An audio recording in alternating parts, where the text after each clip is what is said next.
Okay, bam. We good. Make sure everything's good. Anyway, so like I said, or like I put in the description, I am not rooting for either one of these candidates. I'm going to be objective as I can. This is not me trying to get anyone to follow either side of the aisle. We're going to watch this debate. It is kind of a long debate and it is late. So I'm going to try to thug it out for the whole thing. But it is pretty long. And if I get to rambling and, you know what I'm saying, putting my 1-2s on everything, it probably will go kind of long. But we're going to do this because, I think it's important for us to at least have an idea of what's going on in these politics from both sides, because not only, like, regardless of what our personal politics is, just remember that the whole country has seen this and they'll be making decisions partly based on this. So fair use, this is commentary, this is education, this is reaction, and this is not for any profit. So we're going to go ahead and check out this debate.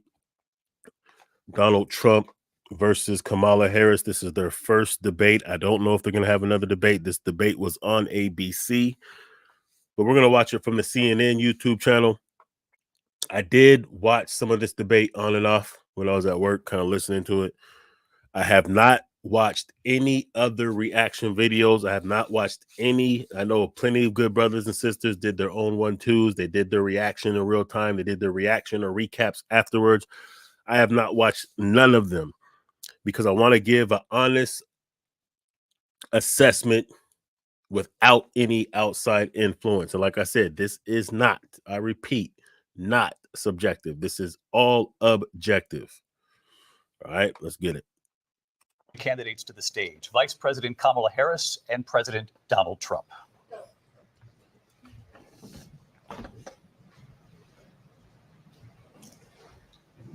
Kamala Harris.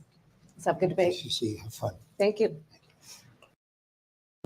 Okay, so I mean, I think this is because a lot of the debate, you got to remember when it comes to debate, yes, it should be about policies, it should be about facts, but debates typically are more than just that. A lot of it's posturing, a lot of it's optics, a lot of it's different types of strategies. So like if if you're familiar with Sinetta TV, HOK and all that, then there's been all kinds of different debates that we have watched over the years. And not always the one with the best information wins. Sometimes it's like who can get the crowd behind them, but there is no crowd in this one. It's about who can get their points across better, who can get the best zingers in, who postures better, who optically is more appealing and charismatic. A lot of these things go into what can win a debate. So when you just seen her go up there to shake Donald Trump's hand, I believe what she was doing there was she was trying to get under his skin, knowing that he personally doesn't like her for whatever reason. He doesn't know her. This the first time they've met, but he gets pretty emotional and personally vindictive against those who he sees as his opponents. So I think that was really her trying to do two things: trying to get under his skin to throw him off his game, which is good strategy. And I also believe that she was low-key hoping that he wouldn't be cordial and shake her hand or exchange pleasantries, because then she could use that against him, because optically that would make him look petty and immature. So he actually, I think, like, this is a very low bar. The fact that I'm even saying this is low bar, and that shows you that, expectations may not be that high in this regards. But I think the fact that he shook her hand, he said, nice to meet you, good luck, or whatever he said to her, I think that was good.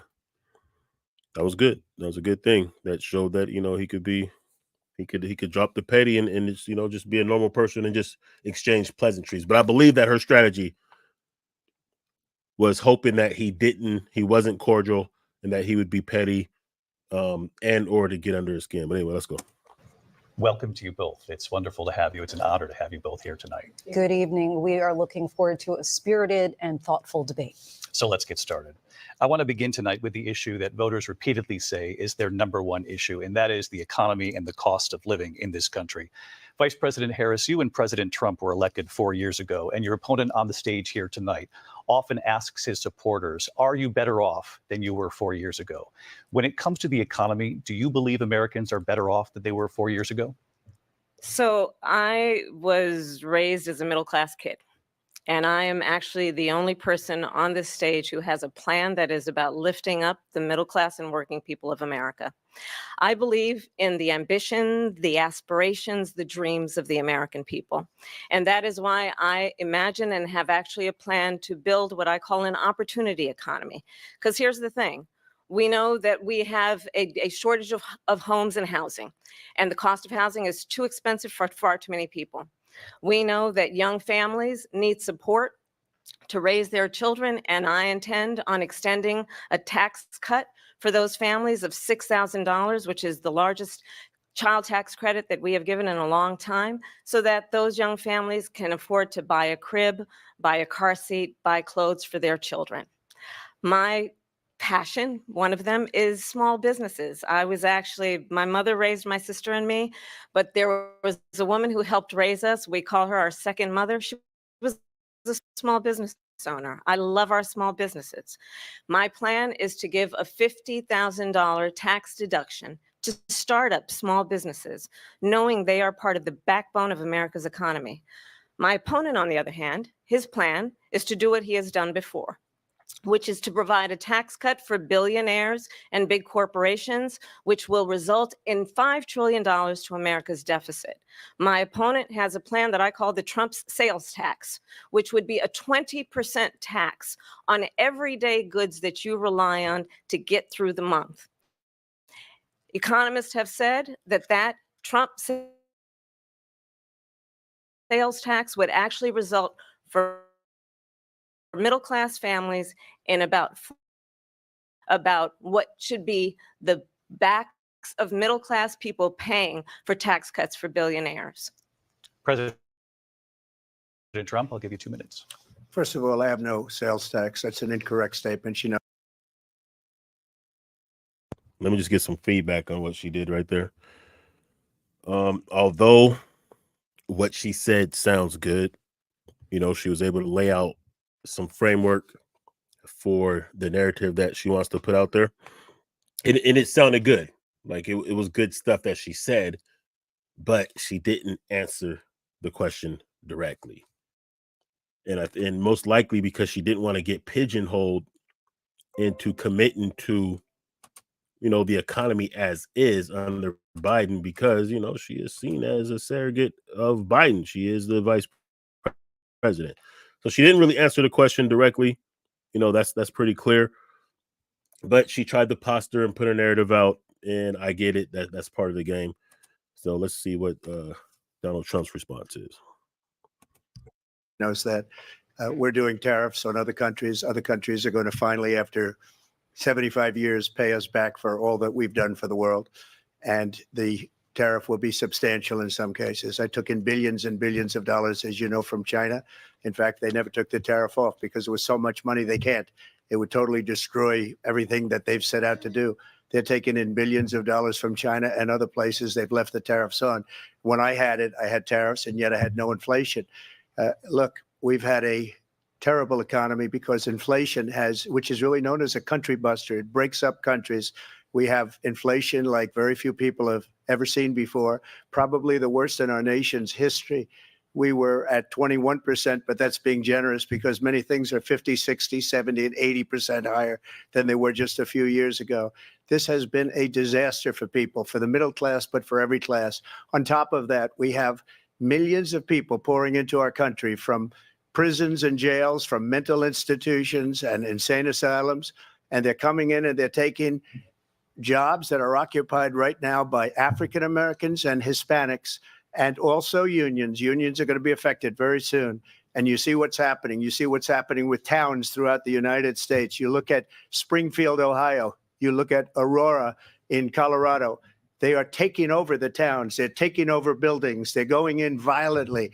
These are the people that she and Biden led into our country, and they're destroying our country. They're dangerous. They're at the highest level of criminality and we have to get them out. We have to get them out fast. I created one of the greatest economies in the history of our country.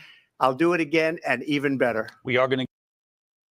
Okay, real quick. Like I said, you know, I'm going to be objective, but I'm going to be honest to the facts as I know them. And to do so, I have to say this. First of all, he did not usher in the greatest economy ever seen in the history of America. He just simply did not do that. The Aurora situation, from what I'm hearing, is blown out of proportion. From what I've seen, police officers go into the same apartment complex. There was no takeover. Conflicting stories are going on, but most of them are leaning towards there's no apartments taken over by Venezuelan gangsters and stuff like that. Inflation, I don't believe inflation hitting the all-time high, but if inflation was up as it was under Biden, it's only fair. And I'm going to say this because I understand that there are some people who, no matter what, they're going to vote for who they're going to vote for.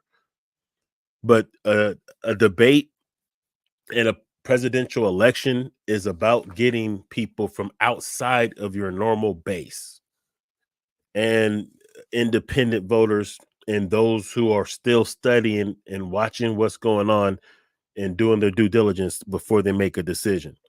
So from that regards, when you say things that are easily fact checked and not to be true, or people could actually see the real reasons behind some of these things, I think it will backfire.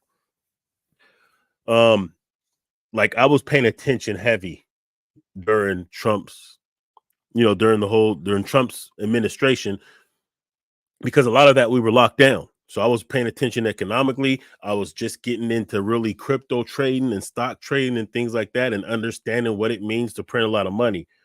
So I do have some insight to why inflation was high.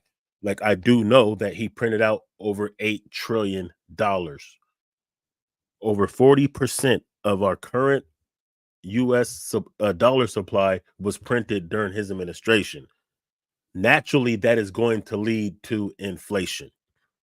Naturally. And to be fair, anyone in his situation probably would have done the same thing. Like Biden did do the same thing. He only did half as much, but he pretty much did the same thing. Obama had to do the same thing when he was in, and Bush before him. And no matter who was president while Trump was president, with what was going on with the pandemic and the economic collapse and the shutdowns and everything like that, they were going to print some more money for COVID relief and or for other things. They were going to print a lot of money. But to act like any of the inflation during the Biden administration was purely because of Biden, that is just not factually correct. You print out $8 trillion during your presidency. Yeah, you may not see the inflation right away, especially if the economy is locked down. You're not going to really see the inflation at all because everything is so messed up that that's not even going to really register into the situation, because the feds are going to cut all the interest rates down just to save the economy. But after a couple of years, you're going to see the effects of printing out that money. And the $8 trillion that was printed out, most of it went to the wealthy. It didn't go into the people's hands. If it went into the people's hands, and I'm saying this because I want you to understand this from a perspective of, as FBA, us, demanding reparations, and a lot of the argument against the reparations, well, if we print out all this money and give it to people, it's going to cause inflation. Well, that's a normal reaction to printing out a bunch of money that's not backed by anything. Indeed, you do risk the chance of inflation, which means that the value of the dollar goes down. The purchasing power of the dollar goes down when you print a lot of money.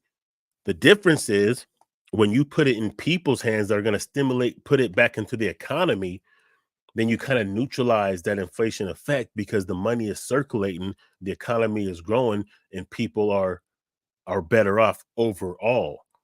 The overall economy does better when you put it into the hands of the people. Unfortunately, like any corporate or establishment politician, whether they Republican or Democrats, when they print up this money, they typically give it to banks and to large corporations. And the idea is supposed to be, well, if we give it to banks, they're going to loan out money to people, and that's going to help to stimulate the economy. The only thing is that never happens. Like, it never happens. Or they'll say, hey, well, if we give it to corporations, we give it to businesses, well, they're going to have more money to hire more people, and that's going to stimulate the economy. But that also never happens either. It didn't happen when Bush was president and he did it. It didn't happen when Obama did it and he gave all the corporations and banks and these large insurance companies money. It didn't stimulate the economy. Truly giving it to the people would have. So I'm just being fair and objective and honest that, yes, Trump printed a lot of money. That's what caused the inflation during Biden's administration. And because he gave it all to large corporations and not the people, then that also caused later what would be inflation. But to be fair to him, he had to do something. And the advisors that you're going to have around you in that situation, they're going to tell you to do that. So no matter who was president, they would have done that to some degree or not. Just being fair. And get to immigration and border security during this debate, but I would like to let Vice President Harris respond on the economy here. Well, I would love to. Let's talk about what Donald Trump left us. Donald Trump left us the worst unemployment since the Great Depression. Donald Trump left us the worst public health epidemic in a century. Donald Trump left us the worst attack on our democracy since the Civil War. And what we have done is clean up Donald Trump's mess. What we have done and what I intend to do is build on what we know are the aspirations and the hopes of the American people. But I'm going to tell you all in this debate tonight, you're going to hear from the same old tired playbook, a bunch of lies, grievances, and name calling. What you're going to hear tonight is a detailed and dangerous plan called Project 2025 that the former president intends on implementing if he were elected again. I believe very strongly that the American people want a president who understands the importance of bringing us together, knowing we have so much more in common than what separates us. And I pledge to you to be a president for all Americans. President Trump will give you a minute here to respond. Number one, I have nothing to. Okay, so she did say some things that were true. The pandemic was the worst medical emergency that this country has had since, what was that? What plague was that? Spanish flu. That is true. They did inherit a bad economic situation because of the pandemic. That is true. But at the same time, if we're going to be real, Biden is a corporate Democrat. Biden's not even really a Democrat, man. Biden's more like he's a Republican, man. He's more like a liberal Republican, if we're going to be honest. And as an establishment politician, they listen to their donors. And their donors are people with large bags and agendas behind those bags. That's just what happens when you get to that presidency. Both presidents, whether they're Republican or Democrat, they're going to listen to their donors, and their donors are not going to have the best interests of the people. That's just how the game goes. So there's some truth to what she said, but at the same time, her administration didn't, they did manage a situation and, bounce back from the situation, but they really didn't do nearly as much as they could for the people. So let's just keep it a buck. To do, as you know, and as she knows better than anyone, I have nothing to do with Project 2025. That's out there. I haven't read it. I don't want to read it purposely. I'm not going to read it. This was a group of people that got together. They came up with some ideas, I guess some good, some bad, but it makes no difference. I have nothing to do. Everybody knows I'm an open book. Everybody knows what I'm going to do. Cut taxes very substantially and create a great economy like I did before. We had the greatest economy. We got hit with a pandemic, and the pandemic was not since 1917, where 100 million people died. Has there been anything like it? We did a phenomenal job with the pandemic. We handed them over a country where the economy and where the stock market was higher than it was before the pandemic came in. Nobody's ever seen anything like it. We made ventilators for the entire world. We got gowns, we got masks, we did things that nobody thought possible. And people give me credit for rebuilding the military. They give me credit for a lot of things, but not enough credit for the great job we did with the pandemic. But the only jobs they got were bounce back jobs. These were jobs bounce back, and it bounced back, and it went to their benefit. But I was the one that created them. They know it, and so does everybody else. All right, we gotta. There's a lot of stuff. We gotta be honest, man. Like I said, I'm not taking any sides of this. I'm being objective, but we gotta be real. We gotta be real, man. The pandemic, that pandemic was handled like shit. Now, I know some people will say, and I've heard the argument that okay, this was a pandemic. It was something that was conspired. It was politics. It was over sensationalized and exaggerated, over reported. And I'll even agree with that to some degree. Yes, I do believe that there was political maneuvering to the narrative. I believe that there was corporate influence to the solution. But here's what you got to remember, man. When you're in politics, when you're playing politics, there's certain ways you have to handle things optically. Even if you believe something different, you have to gauge the temperature of the room and what the people feel.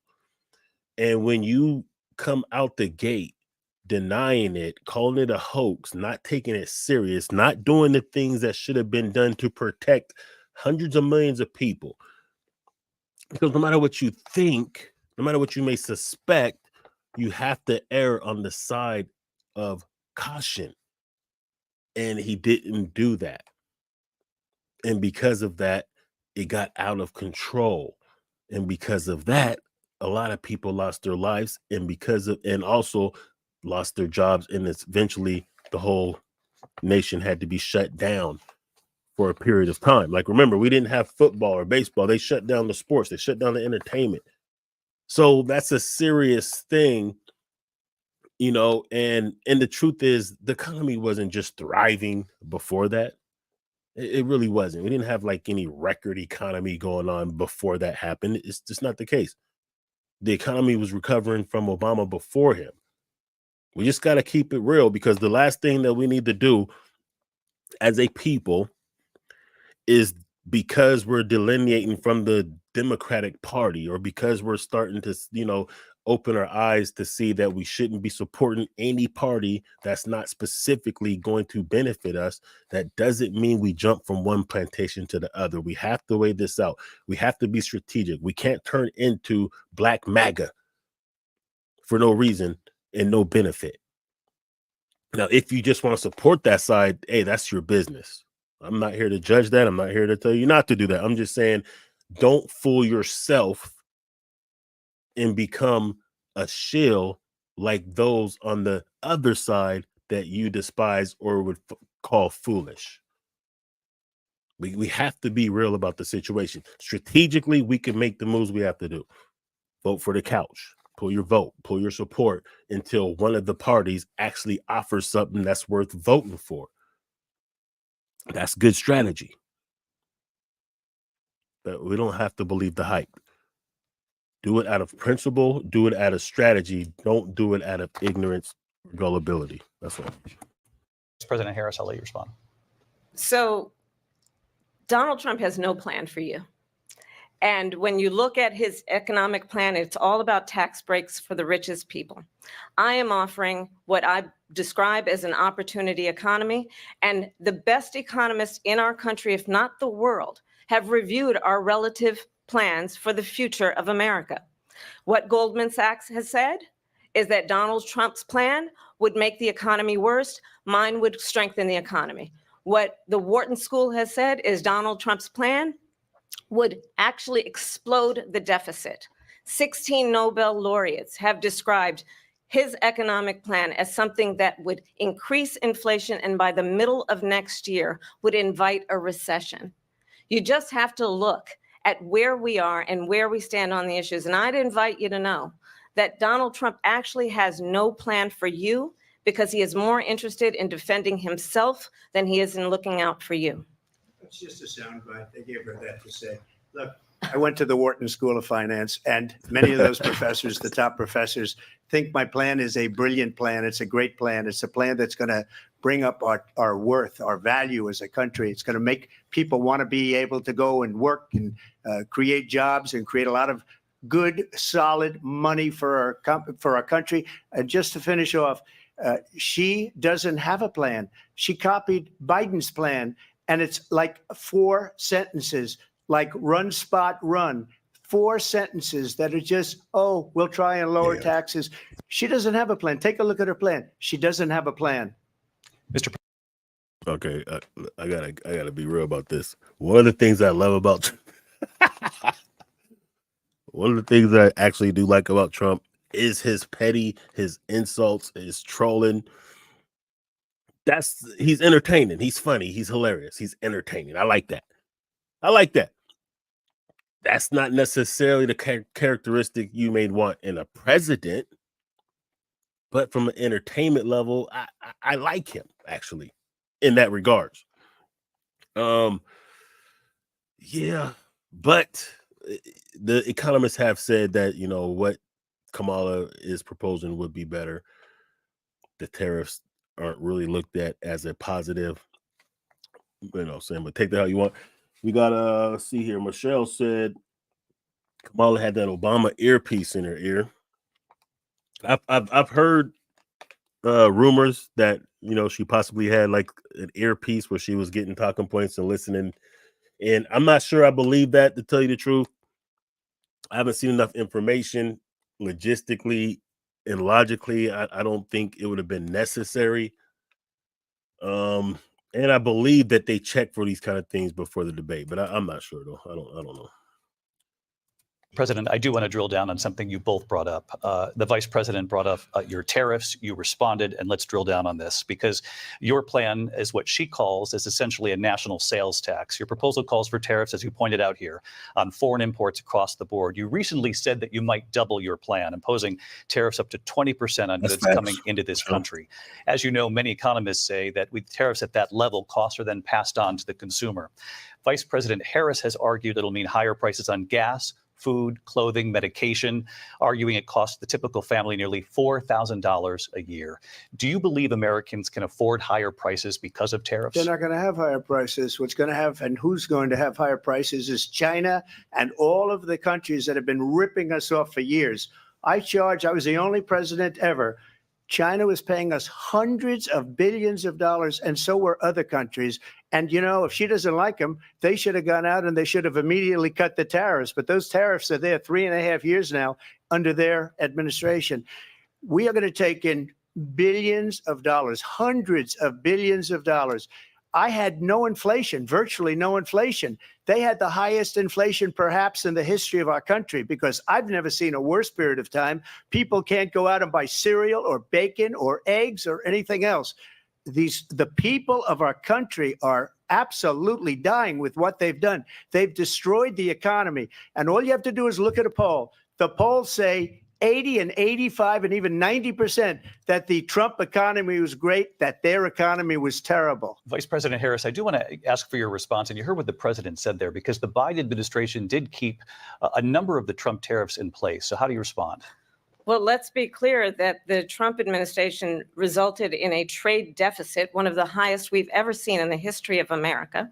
He invited trade wars. You want to talk about his deal with China? What he ended up doing is under Donald Trump's presidency, he ended up selling American chips to China to help them improve and modernize their military, basically sold us out, when a policy about China should be in making sure the United States of America wins the competition for the 21st century, which means focusing on the details of what that requires, focusing on relationships with our allies, focusing on investing in American-based technology so that we win the race on AI, on quantum computing, focusing on what we need to do to support America's workforce so that we don't end up having on the short end of the stick in terms of workers' rights. But what Donald Trump did, let's talk about this, with COVID, is he actually thanked President Xi for what he did during COVID. Look at his tweet. Thank you, President Xi, exclamation point, when we know that Xi was responsible for lacking and not giving us transparency about the origins of COVID. President Trump, I'll let you respond. First of all, they bought their chips from Taiwan. We hardly make chips anymore because of philosophies like they have and policies like they have. I don't say her because she has no policy. Everything that she believed 3 years ago and 4 years ago is out the window. She's going to my philosophy now. In fact, I was going to send her a MAGA hat. That's that's what I'm talking about when I say this dude is hilarious. He has zingers. You know what I'm saying? You got to give it to him. That's his style. Now, let's be real. Everything he says is not true. And one of, I think, was his strength at first, which I believe is probably turning into his weakness, is the fact that he doesn't really listen to advisors and professionals and experts, and he always takes the role as if he's the expert. And when it comes to politics, him not being a polished politician, it's good optically because it gives the illusion of, hey, we got a real one, somebody who will be honest and tell us what they really think. But it's also a deficit because in a lot of cases you do need that political awareness and savvy and able to navigate. You're dealing with foreign affairs, you're dealing with domestic affairs. You have to be able to navigate. And when you're just posting at 3 a.m, all, you know, saying crazy stuff all the time, you're going to say some things that's going to be able to be used against you. You're going to say some things that's probably not going to be backed by truth.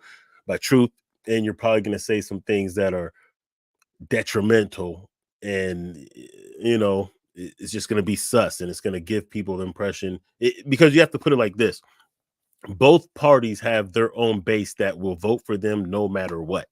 So the name of the game, and I'm looking at this objectively, like through the eyes of what most people would see and feel with some of these responses and some of these antics.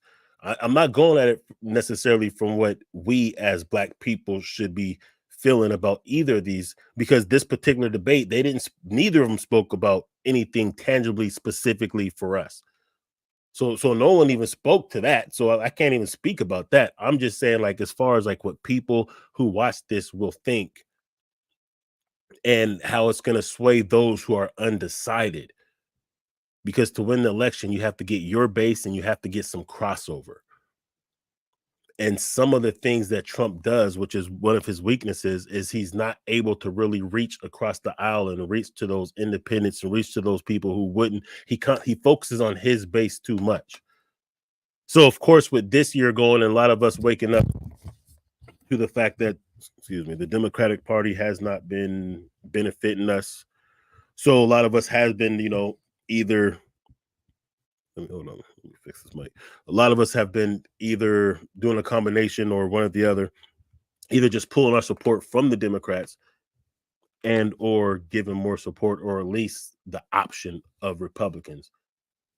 I'm just not sure that that's enough to equalize the support of Republicans that are starting to go for Kamala Harris. Because now we're in a situation where you have elected officials from the Republican Party who are saying that they support Kamala Harris. And if you're elected official saying that, that means you have a constituency of people who voted for you, who believe in what you say, who will likely take what you're saying with a lot of weight, because they already supported you to the point where they may have donated to you or voted for you. You don't see a lot of Democrats, especially on a elected official level, that are going with the Republicans. So some of the things that he does, it works against him. And I say this because, listen, we got to be honest about this, no matter whose side we want to jump on. And we have to look at this like, if they're both not saying anything specific for us, then what would be the best? What would be in our best interest on how to handle who we support, or if we support either of them? I'm the opinion of we don't need to support either of them. And if enough of us don't participate in this election, at the end of it, no matter who wins, the loser is going to be able to see that and be like, hey, we only 7% of Black people voted this year. What if we would have captured some of that? Could we have won? And then they're going to understand that they're going to have to come to the table. At some point, they're going to have to acknowledge that not securing our vote is detrimental to them, no matter what side loses. But if we're going to participate in this politics and we're really going to look for, okay, well, what's the best option? Then we got to look for like what's best going to benefit us about either one of their administration, and then make a decision like that. So in order to do that, we have to understand what's really being said, how much of it is really true, and what really does it mean, really, what really is the effect of what they're implementing if they were to implement it. She's gone to my philosophy, but if she ever got elected, she'd change it, and it will be the end of our country. She's a Marxist. Everybody knows she's a Marxist. Her father's a Marxist professor in economics, and he taught her well. But when you look at what she's done to our country, and when you look at these millions and millions of people that are pouring into our country monthly, where it's, I believe, 21 million people, not the 15 that people say, and I think it's a lot higher than the 21. That's bigger than New York State pouring in. And just look at what they're doing to our country. They're criminals. Many of these people coming in are criminals. And that's bad for our economy, too. You know, you mentioned before, we'll talk about immigration later. Well, bad immigration is the worst thing that can happen to our economy. They have, and she has, destroyed our country with policy that's insane. Almost policy that you'd say they have to hate our country. President Trump, thank you. Lindsay?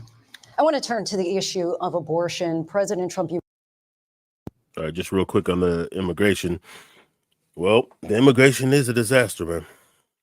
So to be fair, Joe Biden did deport more people than Trump by raw numbers and by percentage. However, the resources that the Democrats have been given to the illegal immigrants is ridiculous. It's disrespectful. It's to our detriment.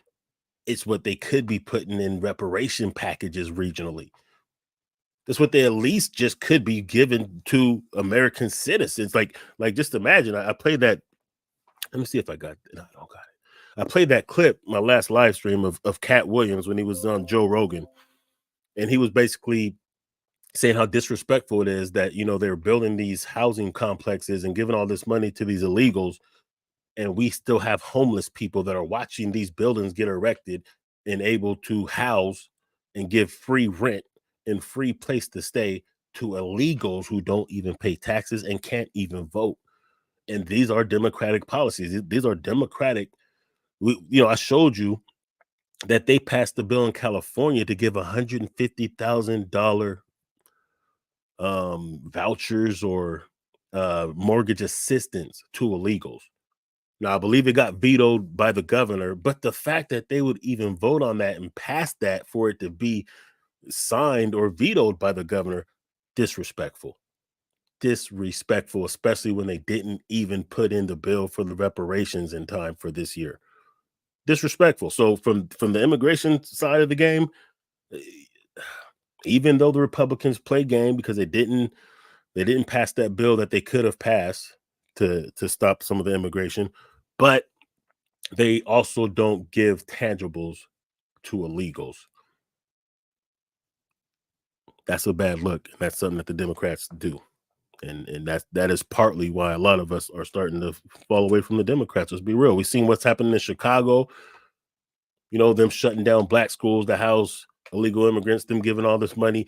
New York, they're doing the same thing. I think New Hampshire, Iowa, California, they're just all over the country. They're basically prioritizing illegal immigrants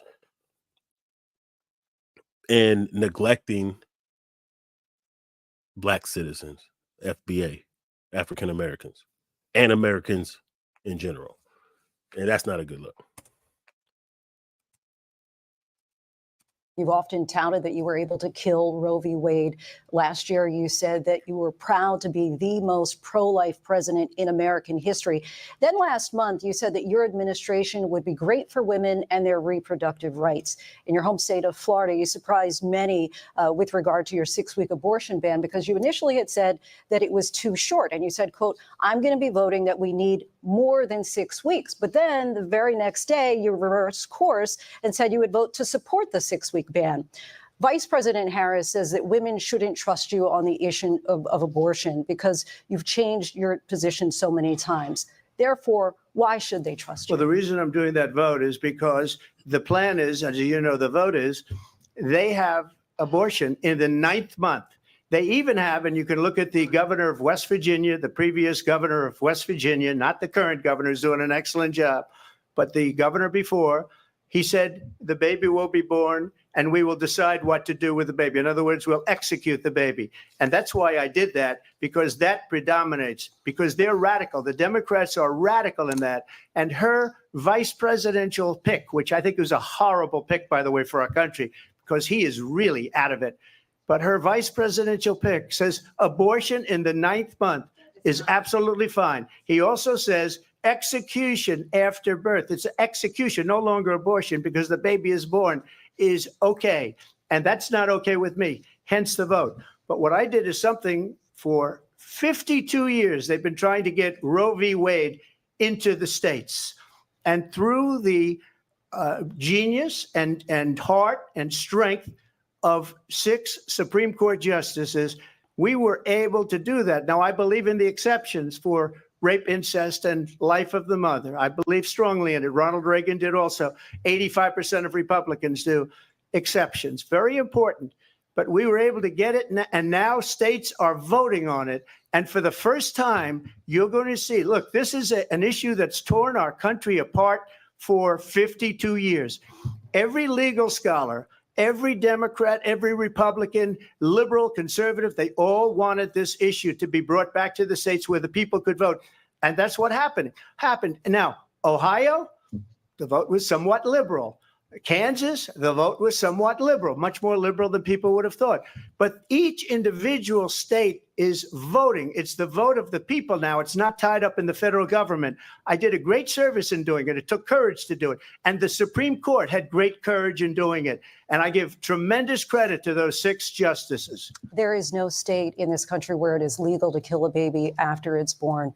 Madam Vice All right. So on the abortion front, I don't think that that's going to be a strong topic for Trump, for the Republicans in general, but especially for Trump, because he's went back and forth on that issue, clearly for political reasons. And when you say wild shit like they're executing babies after birth, and if that's not substantiated, that's just not going to be a good look. So yeah, my personal opinion on abortion is probably not what obviously most people, most voting Americans probably wouldn't hold the same thing, because I'm not personally for it. Although ultimately that decision is going to come up to the woman. Hopefully she would make that decision with her partner. But then there's going to be some cases, rape and incest, where you can't expect that she would want to carry that to term. Personally, I would say if you're going to do an abortion, do it earlier instead of later, because, once it starts forming out, then it starts getting, murderish, if we're going to be real about it. But I believe that most of the country and most women, they want that right out. You know what I'm saying? They don't even want the idea that you're going to legislate what they can do with their body. So because of that, regardless of my personal opinions, I think that point would probably go to the Democrats, as far as like whose position is better or more popular with the voters. I think the Democratic side would win that one. President, want to get your response to President Trump. Well, as I said, you're going to hear a bunch of lies, and that's not actually a surprising fact. Let's understand how we got here. Donald Trump hand-selected 3 members of the United States Supreme Court with the intention that they would undo the protections of Roe v. Wade. And they did exactly as he intended. And now in over 20 states, there are Trump abortion bans, which make it criminal for a doctor or nurse to provide health care. In one state, it provides prison for life. Trump abortion bans that make no exception even for rape and incest, which understand what that means. A survivor of a crime, a violation to their body, does not have the right to make a decision about what happens to their body next. That is immoral.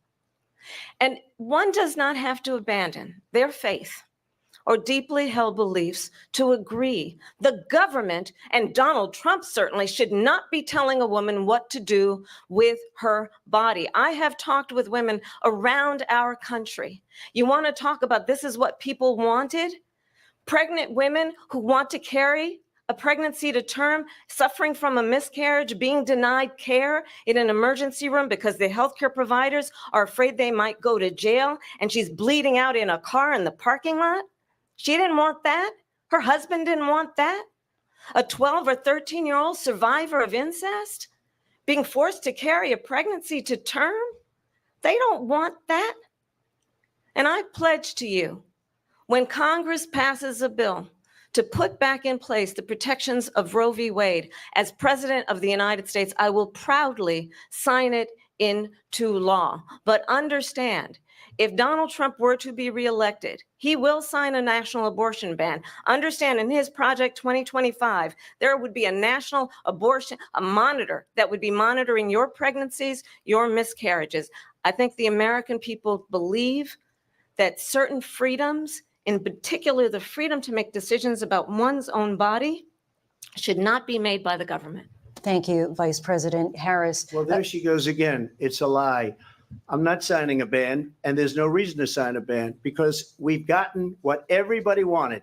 Democrats, Republicans, and everybody else, and every legal scholar wanted it to be brought back into the states, and the states are voting.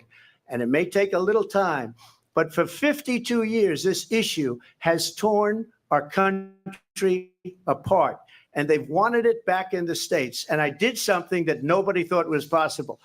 The states are now voting. What she says is an absolute lie.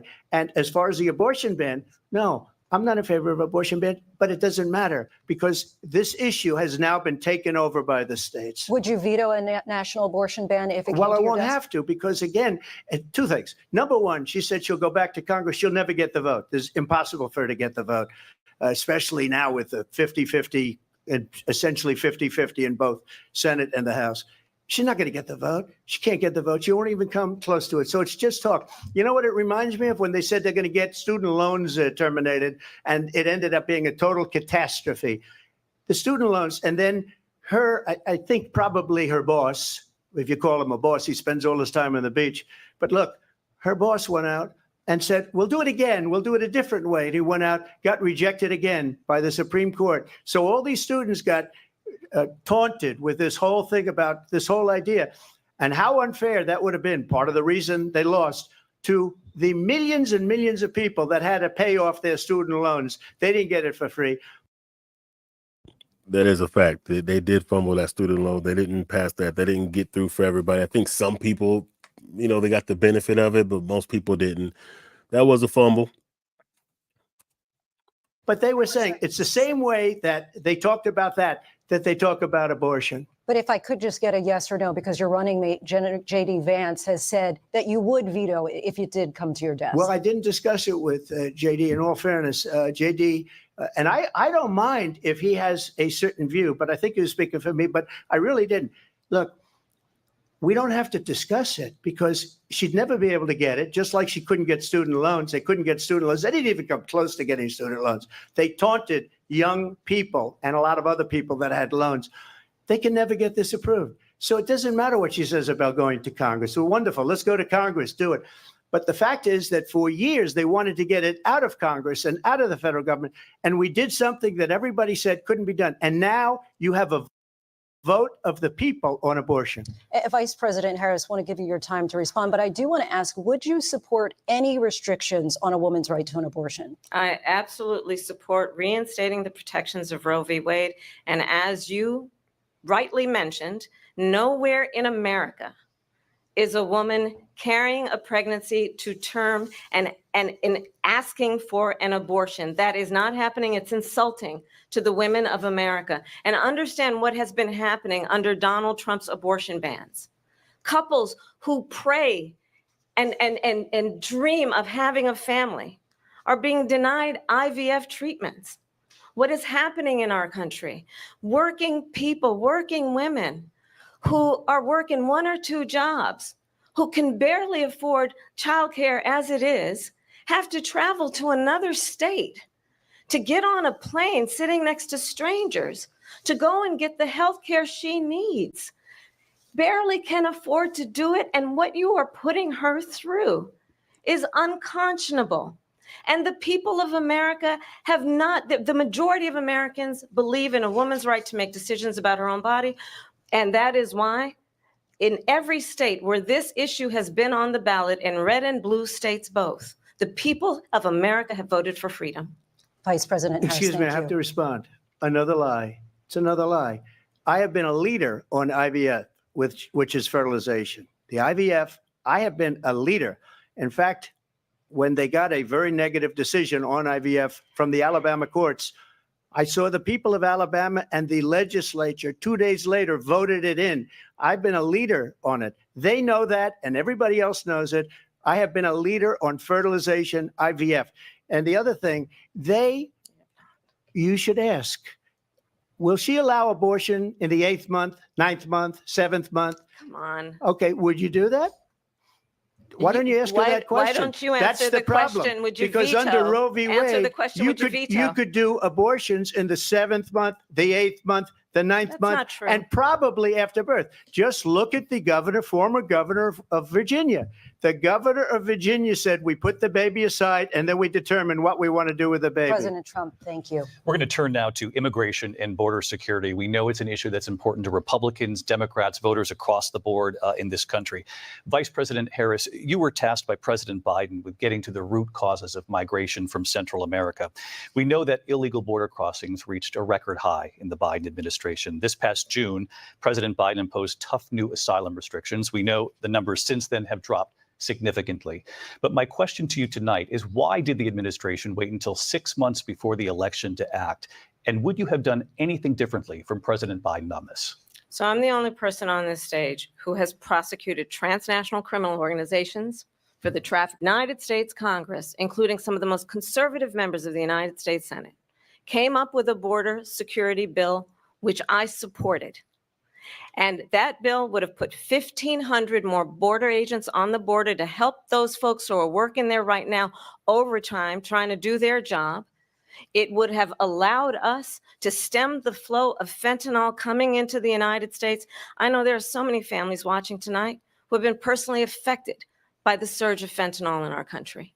That bill would have put more resources to allow us to prosecute transnational criminal organizations for trafficking in guns, drugs, and human beings. But you know what happened to that bill? Donald Trump got on the phone, called up some folks in Congress and said, kill the bill. And you know why? Because he'd prefer to run on a problem instead of fixing a problem. And understand, this comes at a time where the people of our country actually need a leader who engages in solutions, who actually addresses the problems at hand. But what we have in the former president is someone who would prefer to run on a problem instead of fixing a problem. And I'll tell you something, he's going to talk about immigration a lot tonight, even when it's not the subject that is being raised. And I'm going to actually do something really unusual, and I'm going to invite you to attend one of Donald Trump's rallies, because it's a really interesting thing to watch. You will see during the course of his rallies, he talks about fictional characters like Hannibal Lecter. He will talk about windmills cause cancer. And what you will also notice is that people start leaving his rallies early out of exhaustion and boredom. And I will tell you, the one thing you will not hear him talk about is you. You will not hear him talk about your needs, your dreams, and your desires. And I'll tell you, I believe you deserve a president who actually puts you first. And I pledge to you that I will. Vice President. Okay, so listen, she's getting better at these debates, man. Her debate skills definitely have leveled up. But she didn't answer the question.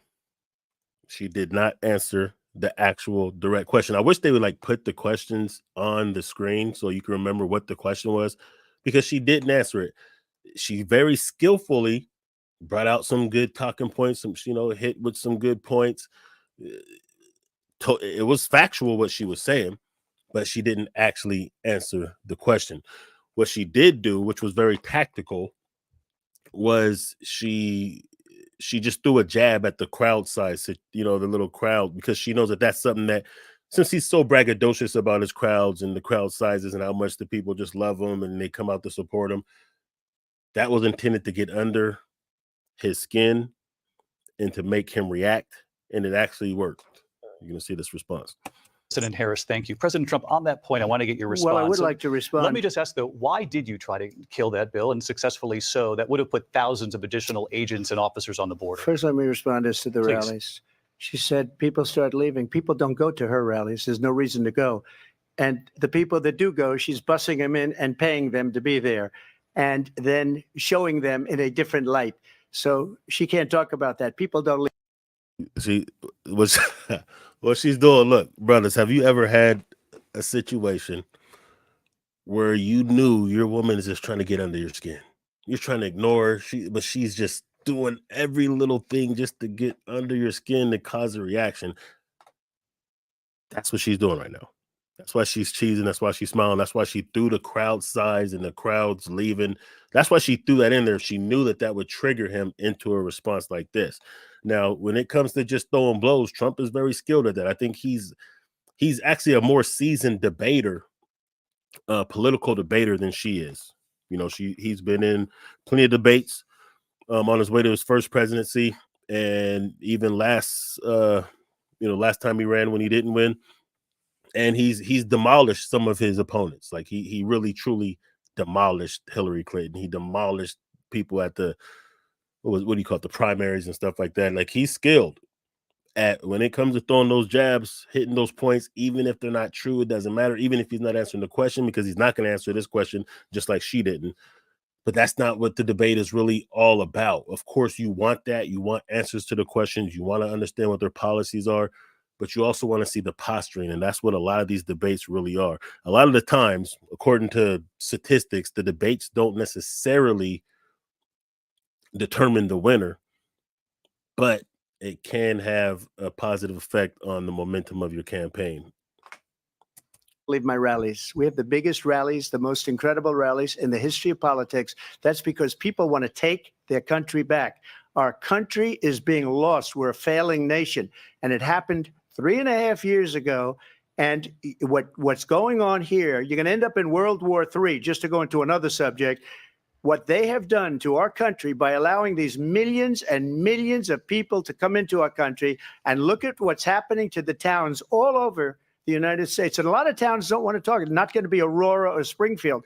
A lot of towns don't want to talk about it because they're so embarrassed by it. In Springfield, they're eating the dogs, the people that came in. They're eating the cats. They're eating the pets of the people that live there.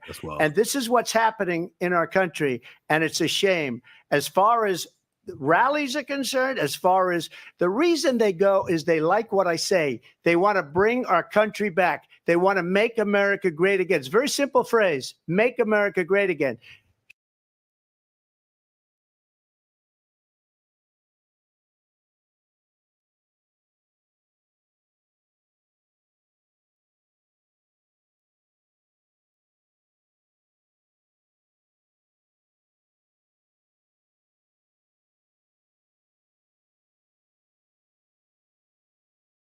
They want to bring our country back. They want to make America great again. It's a very simple phrase, make America great again.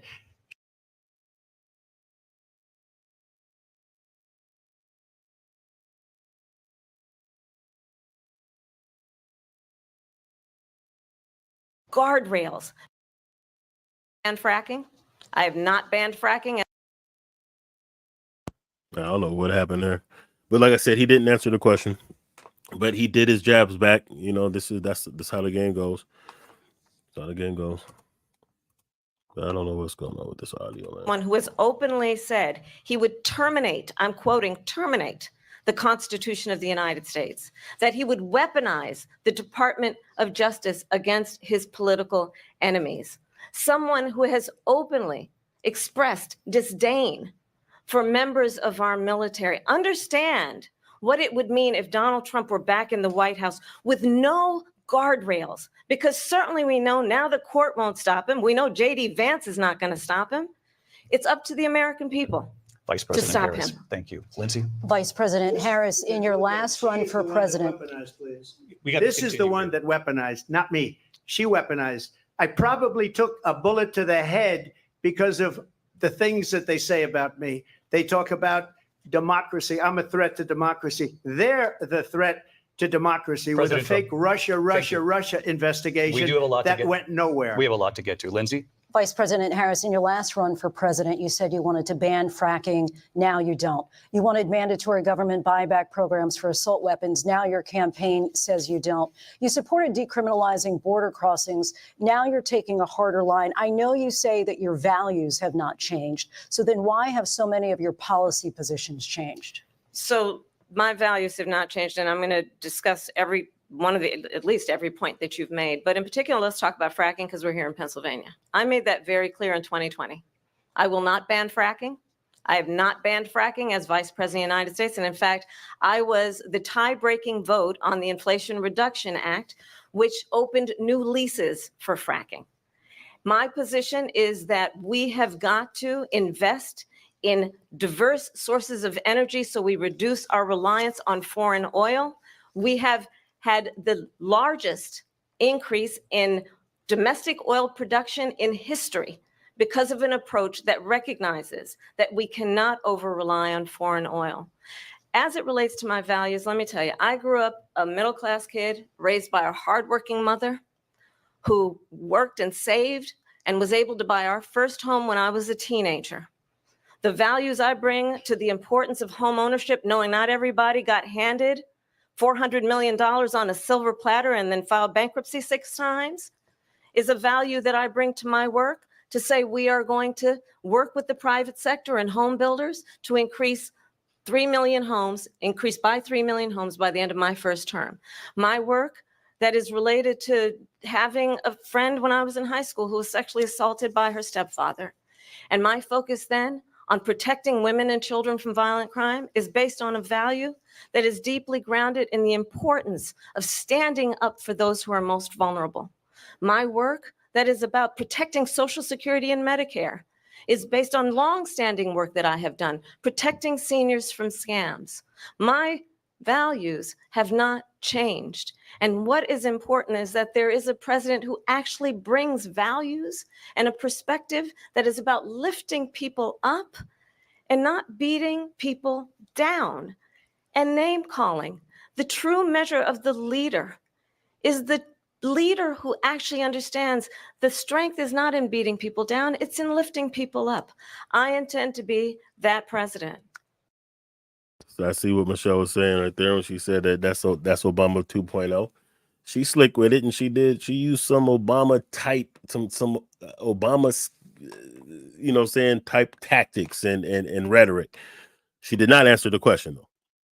She did not answer the question. Like I said, a lot of times these politicians, this isn't really always about answering the questions, unfortunately, because we want the actual answers. But this is a platform that they're going to also use to beat down their opponents and or to bring their ideas and to connect with the voters. And she did do a decent job, I think, of doing that. Like, regardless how I personally feel about her, I do see like some of the things she's saying is going to resonate with a lot of people. You know what I mean? Like, people are gonna hear that and they're gonna connect with it on some type of level. Like, she used that as a way to my values, and I'm a regular middle class. I came up like regular people, and contrast that with the fact that Trump did get 400 million. You know what I'm saying? He was gifted $400 million. A lot of people can't, really connect with that. We can't, that's not something that we could, relate to, really, if we're going to be real about it. But she did not answer the question. President Trump, your Well, response? first of all, I wasn't given $400 million. I wish I was. My father was a Brooklyn builder, Brooklyn, Queens, and a great father, and I learned a lot from him. But I was given a fraction of that, a tiny fraction. Well, I mean, you could check the records, and I believe it will definitely indicate that he inherited over 400 million. And I've built it into many, many billions of dollars, many, many billions. And when people see it, they are even surprised. So we don't have to talk about that. Fracking, she's been against it for 12 years. Defund the police, she's been against that. One more thing I wanted to say when it comes to, because both of them have changed positions on different things, on different subjects for different reasons. It could be for political reasons because this is more popular, whatever it is. I don't think that that's necessarily a bad thing. Like if you're running for public office and you're representing a constituency of people, in this case, the whole country, your personal views on things can't be exactly what you do because that's dictatorship. What you do has to reflect the needs and the desires of the people.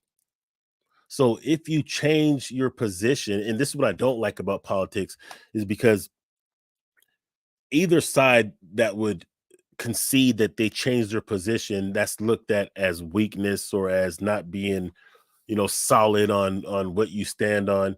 But in reality, politicians should be able to change their positions, even if it's not their personal position. Because if most of the people want this and you think this is the better way, but most of the people want this, then you have an obligation to give the people what they want, regardless if that conflicts with your personal views. So if you change your mind on abortion because you realize, hey, even though this is how I feel about it, most people like this, so I'm not going to hold the people up based on my own personal, feelings about it. Same thing with the fracking. If you did some research and you realize that, hey, okay, even though I don't like fracking, maybe it's not as dangerous as they're saying it is, and there's a lot of people that's going to lose their jobs if we don't do it. So we can go ahead and continue to allow the fracking, but also I want to check out different ways for alternative energy. That would be a simple way to answer the question if that's what it is. So, I mean, I really don't like the idea that, she didn't answer the question. She did a lot of babbling. It wasn't even babbling. She did some strategic hitting, but she didn't answer the question. And the idea that a politician can't change their mind on both sides, that's disturbing to me because, I think they should be more fluent so they could represent the people truly, not corporate interests, not their own personal interests, but really what's best for the nation. Forever. She gave all that stuff up very wrongly, very horribly, and everybody's laughing at it, okay? They're all laughing at it. She gave up at least 12 and probably 14 or 15 different policies. Like, she was big on defund the police. In Minnesota, she went out. Wait a minute. I'm talking now. If you don't mind, please. Does that sound familiar? His petty level is epic. He has broken a new level of petty. This is what I'm saying. He's very entertaining. He's hilarious. His style is good. He's good at this. Let's just be real. She went out in Minnesota and wanted to let criminals that killed people, that burned down Minneapolis, she went out and raised money to get them out of jail. She did things that nobody would ever think of. Now she wants to do transgender operations on illegal aliens that are in prison. This is a... Damn, really? Okay. That's wild. That's wild. Radical left liberal that would do this. She wants to confiscate your guns, and she will never allow fracking in Pennsylvania.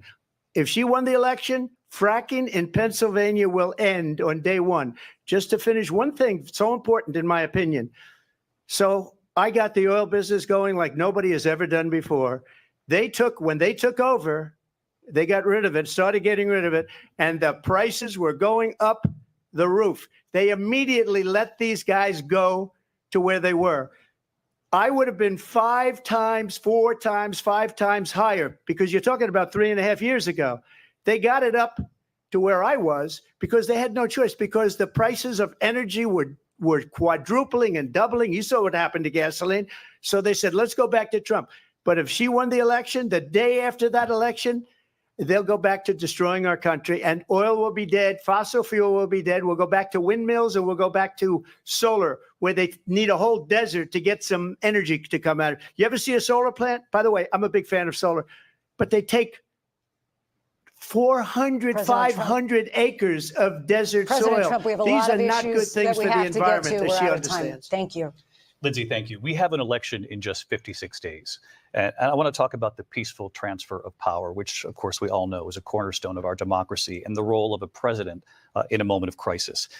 Mr. President, on January 6th, you told your supporters to march to the Capitol. You said you would be right there with them. The country and the world saw what played out at the Capitol that day, the officers coming under attack. Aides in the West Wing say you watched it unfold on television off the Oval Office. You did send out tweets, but it was more than 2 hours before you sent out that video message telling your supporters to go home. Is there anything you regret about what you did on that day?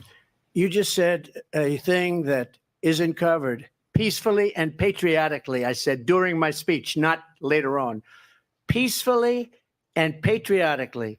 And nobody on the other side was killed. Ashley Babbitt was shot by an out-of-control police officer that should have never, ever shot her.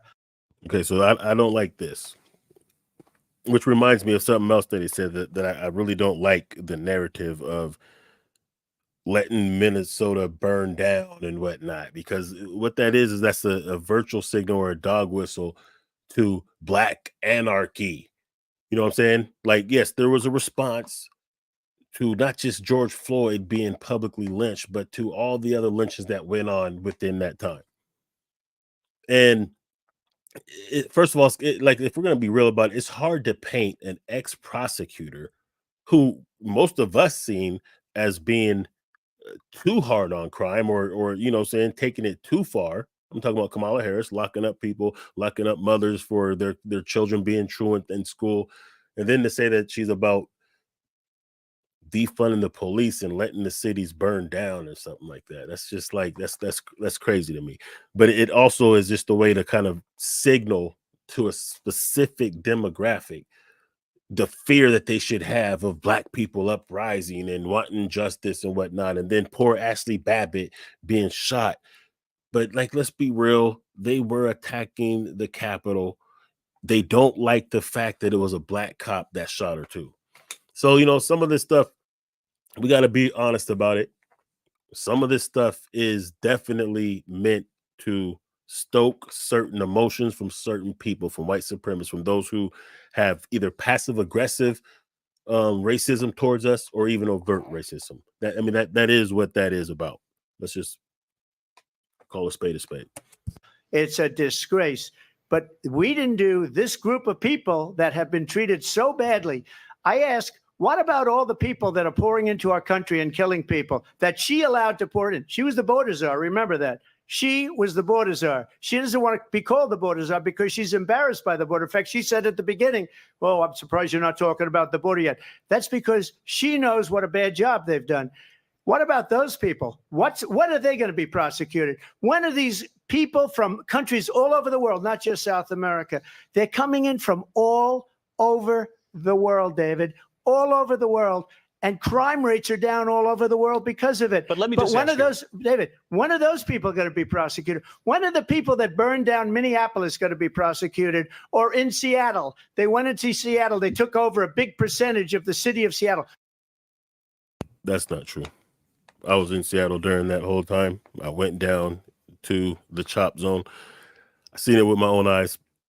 Yes, there was an actual section, including a police station that was taken over by the people. That is real, but it was not a large portion. It was a very small portion of a neighborhood in downtown. It was not a large part of the city. That's not true at all.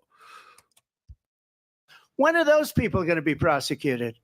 But let me just ask you. You might ask her that question. You were the president. You were watching it unfold on television. It's a very simple question as we move forward toward another election. Is there anything you regret about what you did on that day?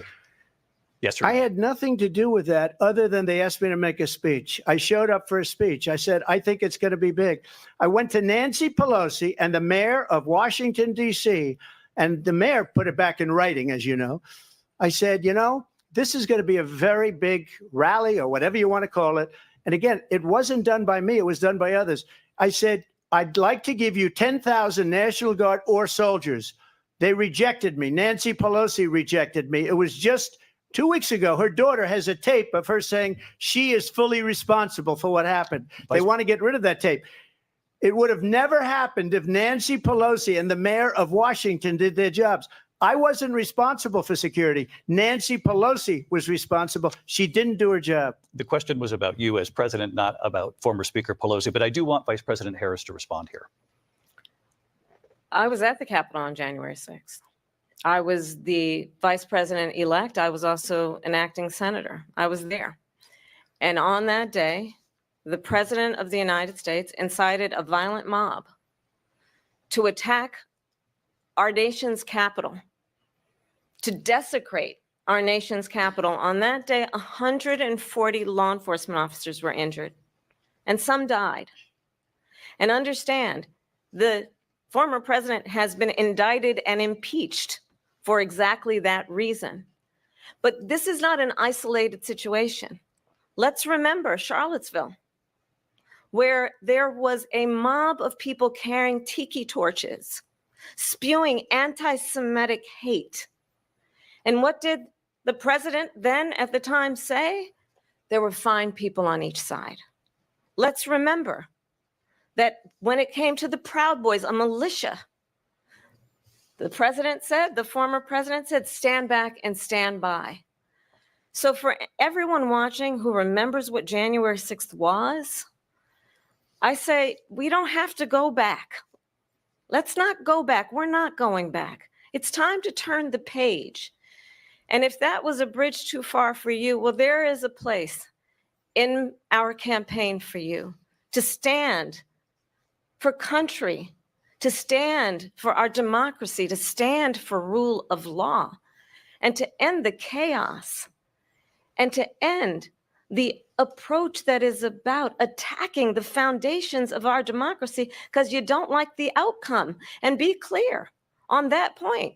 Donald Trump, the candidate, has said in this election there will be a bloodbath if this and the outcome of this election is not to his liking. Let's turn the page on this. Let's not go back. Let's chart a course for the future and not go backwards to the past. Now, there were some things that was said there. You got to give her credit. Because personally, I do not like the idea that the same people who complain, like, we know that there's a particular group of people. They're not all white, but most of them are. Some of them are also coons, who anytime when we start, turning up for justice when one of ours is murdered unarmed. And, people will, call them riots when we call them uprisings. They'll say we're just looting. They'll say that, the people involved need to be jailed and or shot, and they even allow people to come to those events and shoot them.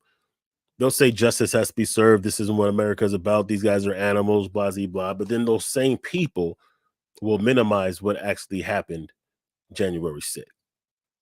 The same people who are all about back the blue when the blue is against us will turn around and kill the police when they're getting in their way of what they want. So I don't like that, that dichotomy. I don't like that unequal way narrative of looking at things and the way they minimize what they do, no matter how illegal it is, and then they'll try to maximize and prosecute to the fullest when it's us. So I mean, what she said, there's some truth to that, and those things indeed did happen. Let's just be real. Let me just follow up here. It was a different term, and it was a term that related to energy because they have destroyed our energy business. That was where bloodbath was. Also, on Charlottesville, that story has been, as you would say, debunked. Laura Ingraham, Sean Hannity, Jesse, all of these people, they covered it. If they go an extra sentence, they will see it was perfect. It was. I remember this. I remember when there was somebody that was ran over at Charlottesville, and he did say there's fine people at both sides. There was Nazis there clashing with people. He did say there's, good people on both sides. And here's the thing, man. Do I believe that Trump is a racist? I don't believe he's any more racist than Joe Biden. Joe Biden actually has policies behind his racism.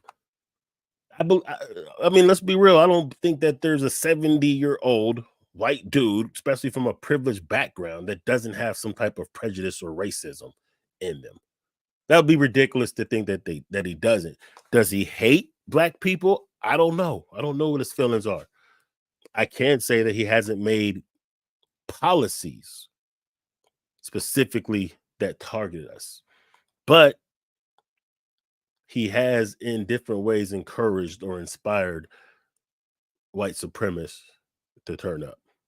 Let's just be honest, because no matter how we're looking at this debate or how we're looking at this political situation or this candidacy and who we may support or not, we got to be realistic about what will come with that support, because there's probably pros and cons on both sides. I would say there's more cons, definitely more cons on both sides, but there's pros and cons, and then there's just strategic ways in which we implement our support or not our support, and we have to think long range. It's not just about this particular election. I mean, the real idea behind FBA strategically and more sophisticatedly participating and engaging in politics, first of all, it should be on a local level. The majority of it needs to be on a local level. But even on the national level, we have to look at it as, okay, what is our goal? Is our goal to get more power and tangible from our vote?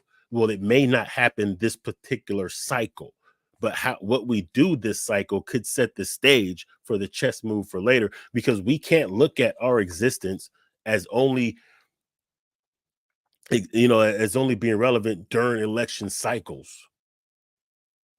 We have to look at the long range, just like the whole reparations movement. It's not dependent on the election cycle. This is a real movement that has to be sustained. And the empowerment of ourselves in our politics, our political leverage cannot be subjugated just to this particular election or the next election. It has to be a long range goal. Was debunked in almost every newspaper, but they still bring it up, just like they bring 2025 up. They bring all of this stuff up. I ask you this, you talk about the Capitol. Why are we allowing these millions of people to come through on the southern border? How come she's not doing anything? And I'll tell you what I would do, and I would be very proud to do it. I would say we would both leave this debate right now. I'd like to see her go down to Washington, D.C. during this debate, because we're wasting a lot of time. Go down to, because she's been so bad, it's so ridiculous. Go down to Washington, D.C. and let her sign a bill to close up the border, because they have the right to do it. They don't need bills. They have the right to do it. The president of the United States, you'll get him out of bed. You'll wake him up at 4 o'clock in the afternoon. Right. You'll say, come on down. Oh, this guy, he's good, man. This guy, he's unlocking new levels of petty. To the office, let's sign a bill. If he signs a bill that the border is closed, all he has to do is say it to the Border Patrol, who are phenomenal. If they do that, the border is closed. Mr. Those President, people are killing many people, unlike J6. This is what J6 did kill people, but this is where long term that strategy will backfire on Trump using that strategy. And this is what I'm saying. Like Trump, he hurts himself, really. That's why they wanted to keep those mics on. I'm just being real. I do not. Okay, I'm being partial. I'm being objective. But as I've already stated, I don't want the Democrats to win, because I want them to feel the pain of not having our support. So that way they'll understand, especially if the margin that they lose is a margin that we could have covered with our full support. I want them to know, like, hey, you guys are playing games. You're giving us symbology. You're not giving us tangibles. You're giving us people twerking. You're giving us jive talk. You're giving us a bunch of promises, but nothing specifically for us. So personally, I don't really want to see them succeed. I want to see them crash and burn. I would like to see us as a people not even participate in the vote at all. And then both sides, no matter who loses, no matter who wins, will understand that there is a constituency of our votes that has to be properly reciprocated for tangibles. That's how I would like to see the game go. We talked immigration here tonight. I do want to focus. But one thing that is for certain, like I was saying, the reason why it's going to backfire, because as much as the immigration situation is a detriment to us, it's a detriment to the country, because it's illegals that are getting resources that should be going to us, should be going to the country in general, and that's just not a good look. But if the Republicans, and it's particularly if Trump continues to go on the path of how terrible these immigrants are, and they're murderers and they're rapists and they're killing everybody, then you have to answer for why did you purposely tell the Republicans to block a bill that would have made it better? So they both got to take a little bit of they both got to take a little bit of the L for the border situation. They really do. Focus on this next issue to both of you. Matter of fact, I'm gonna close this down because it is kind of late. Continue this tomorrow. We still got about an hour left of this debate, and we'll chop it up after that. All right, peace.